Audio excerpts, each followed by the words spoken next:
En esta oportunidad les vamos a hacer una presentación acerca de la vejiga natatoria. Los integrantes de esta presentación son Luis Alberto Chica, estudiante de microbiología de 10º semestre, Ángel Villalobos, estudiante de medicina de 3er semestre, Carol Ureña, estudiante de microbiología de 9º semestre, Carlos Andrés Roa, estudiante de biología de 1º semestre, Max Sarmiento, estudiante de biología de 7º semestre, y quien les habla, Jordan Hernández, estudiante de biología de 5º semestre.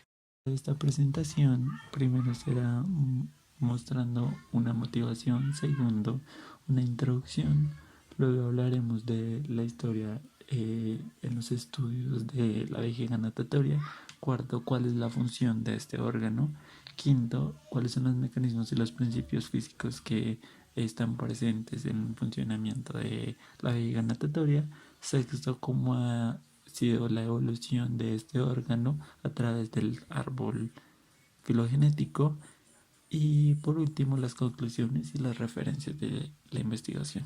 Para la motivación, el principal incentivo para hacer esta investigación fue entender mejor los conceptos de flotación y el principio de Arquímedes aplicándolo a un sistema biológico. Quisimos indagar más en por qué sería relevante en las ciencias biomédicas y encontramos que la vejiga natatoria es un órgano que está presente en los peces óseos, que los peces óseos son más de 25.000 especies.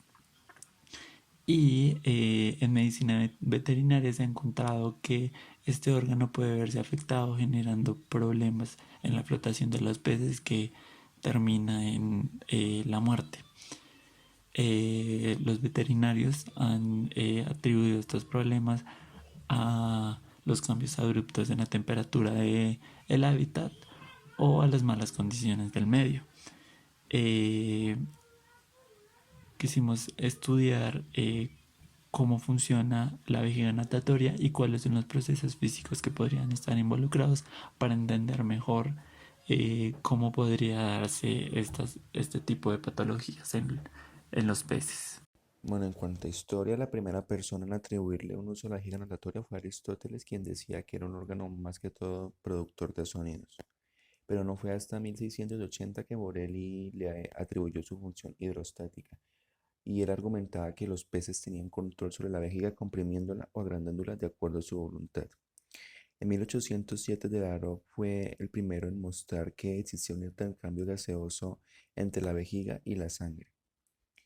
Y en 1809 Biot, Provencal y Humboldt decían que el gas que predominantemente se encontraba en la vejiga era oxígeno y que este aumentaba conforme, este aumentaba de acuerdo a qué tan profundo vivía el pez en el agua. En 1877 Morieu encontró que esta vejiga servía más que todo para equilibrar el cuerpo del pez en el agua. Entonces, a partir de este entonces se postularon dos teorías sobre el origen de los gases. La primera que eran derivados directamente de la atmósfera y la segunda que eran derivados del flujo sanguíneo. La primera era más que todo defendida por Tilo, pero fue refutada muy fácilmente porque no coincidían las concentraciones de nitrógeno, oxígeno y dióxido de carbono que hay en las atmósferas con las que se encontraban en la vejiga natatoria.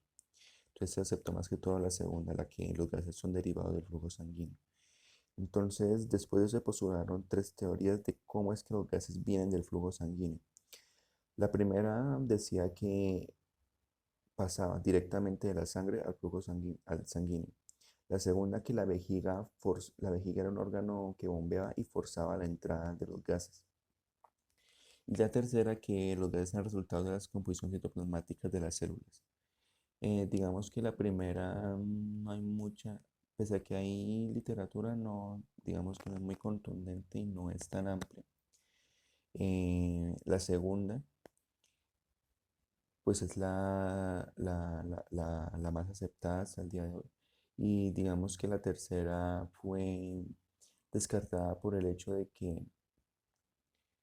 se creía que debería haber como una forma más parsimoniosa de obtener el oxígeno más que matando sus propias células, además de que no había evidencia de que la descomposición citoplasmática diera lugar a nitrógeno gaseoso.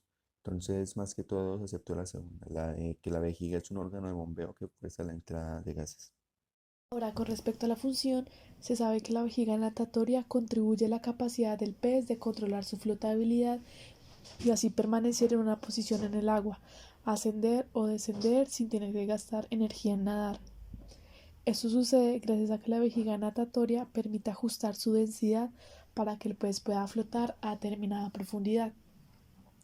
A menudo la vejiga natatoria está ausente en peces que nadan muy rápido como la familia del atún. También varios depredadores como los tiburones y las mantas no la poseen. Los tiburones no presentan esta vejiga dado que los tiburones están en constante movimiento y sus aletas grandes pectorales les ayudan a mantenerse y a nadar rápidamente. Asimismo, la falta de vejiga natatoria los beneficia al tener un cuerpo incompresible, lo que le permite moverse entre diferentes profundidades sin el riesgo de explotar o implosionar. La vejiga natatoria controla la flotabilidad del pez mediante un complejo sistema de intercambio gaseoso con la sangre y permite al animal ascender o descender en el agua sin necesidad de utilizar los músculos. Cuando hay un daño en la vejiga natatoria, los peces pueden presentar problemas de flotabilidad, padeciendo síntomas como nado de lado, permanencia boca arriba, descontrol del cuerpo, negación a comer y presencia de un bulto en la zona ventral. Además de que la vejiga natatoria evita que la mayoría de peces no se hundan más allá del nivel que lo necesitan, también desempeña una función respiratoria en casos de emergencia y sirve para producir sonidos como si fuera una caja de resonancia, ya que la vejiga natatoria almacena oxígeno debido a que ésta está conectada con el aparato digestivo. Cuando el pez abre la boca y traga agua, el agua se filtra a través de las branquias. El oxígeno pasa por el cuerpo y se almacena en dicha bolsa para ser usado cuando sea necesario. Así, por ejemplo, aquellos peces que se desarrollan cerca de la superficie almacenan solo el 15% de su capacidad y los que habitan en las profundidades en un 90%. Esto se debe a que el porcentaje de oxígeno debe ser mayor en cuanto se sumergen. Finalmente, cabe recalcar que la importancia de la vejiga natatoria en los peces es que ésta le permite al pez tener flotabilidad y mantener el equilibrio para que se pueda desplazar según sean sus necesidades. Bueno, entonces para entrar en los mecanismos y pues los principios físicos que involucran a la vejiga natatoria, entonces primero vamos a introducir el concepto de factor de hundimiento. Entonces el factor de hundimiento va a ser como tal la proporción entre la densidad del animal, la densidad del pez y la densidad del agua en el que transita. Entonces el factor de hundimiento, cuando es mayor a 1, esto va a significar que va a haber una flotabilidad negativa, es decir, que el animal se va a hundir. Cuando el factor de hundimiento es menor a 1, la flotabilidad va a ser positiva y entonces el animal va a flotar. Aquí cuando hay otro caso en el cual el factor de hundimiento es igual a 1, esto se considera una flotabilidad neutra, pero en este caso también el animal puede flotar. Entonces, para que estas dos condiciones pasen, ya sea la flotabilidad neutra o flotabilidad positiva, entonces el animal debe encontrar una manera de controlar su densidad con respecto a la densidad del agua. Y para que esto suceda, la única manera es de alguna manera poder aumentar su volumen. Entonces aquí es donde viene la importancia como tal de la vejiga natatoria, que permite que cuando yo lleno la vejiga de gas, esta aumenta su volumen y como tal se va a disminuir la densidad del organismo. Entonces lo que podemos ver ya en esta diapositiva son los dos principales gases que están involucrados en este aumento de volumen de la vejiga. En este caso son el oxígeno y el nitrógeno. Y en este caso pues nos vamos a concentrar en el oxígeno, ya que es el gas que está mayormente involucrado.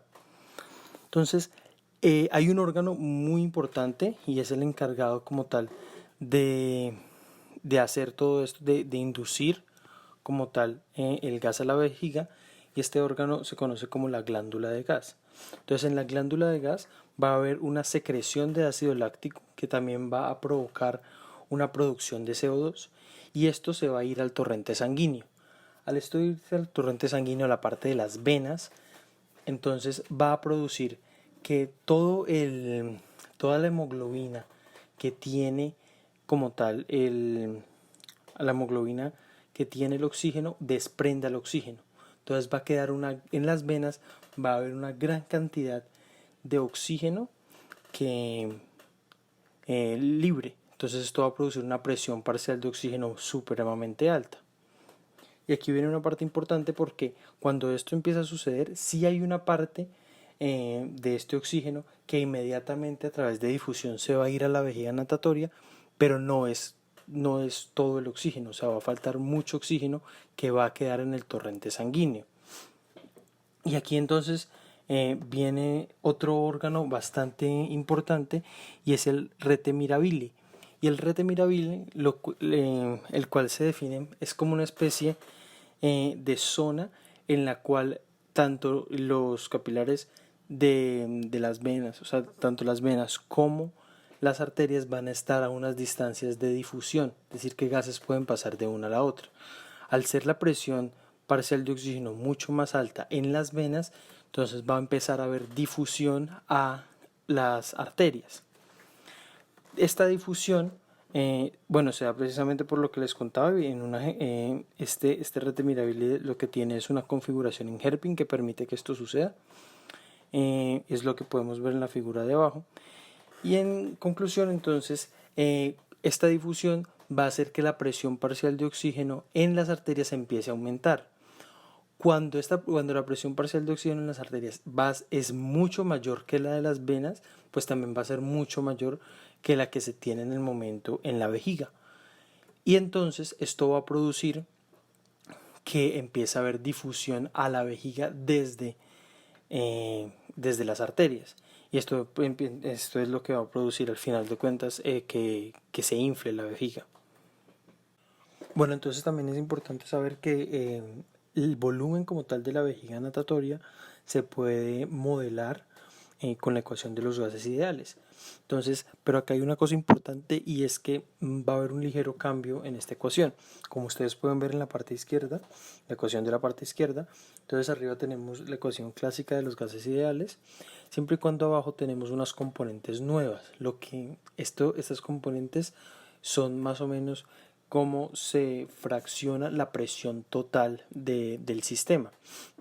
Entonces, inicialmente tenemos la gravedad, la densidad y la profundidad a la cual esté el organismo. Esto se va a sumar a la presión como tal de la superficie y a la presión dada la tensión en el órgano, en la vejiga. Y al final, pues esto también va a ser sumado a la presión dada el movimiento del pez. Esta es la manera en que vamos a poder modelar el volumen que se tenga en la vejiga, relacionándolo con la profundidad a la que esté el pez. Y en la gráfica de la derecha, entonces podemos ver los cambios con respecto a la densidad, a la profundidad, perdón. Y lo que tenemos en el eje Y va a ser una métrica, es la inversa de la relación entre el volumen de la vejiga en el tiempo y sumado a la velocidad con que el pez se va a mover. Entonces es una inversa más o menos de esta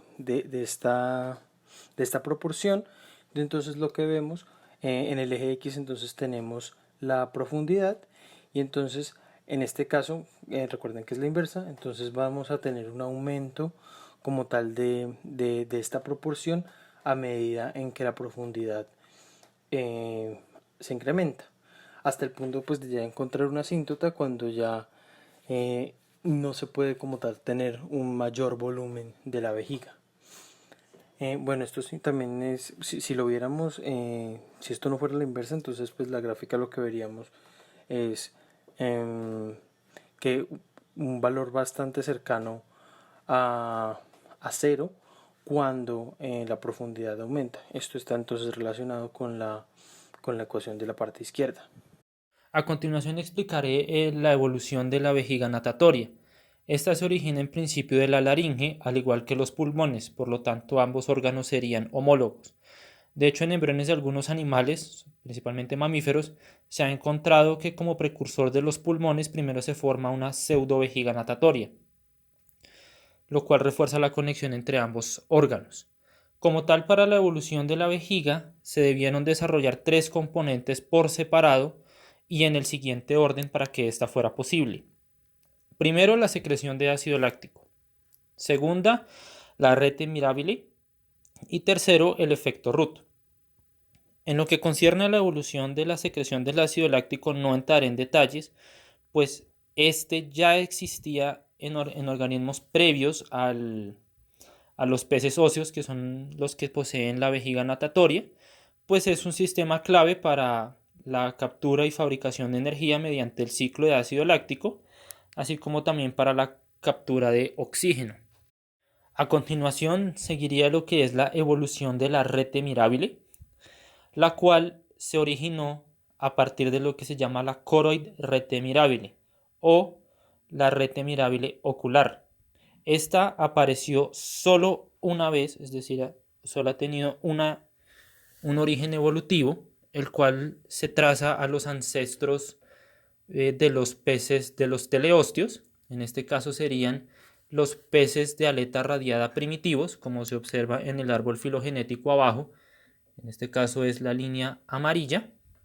Sin embargo, que se ha perdido secundariamente en algunas especies.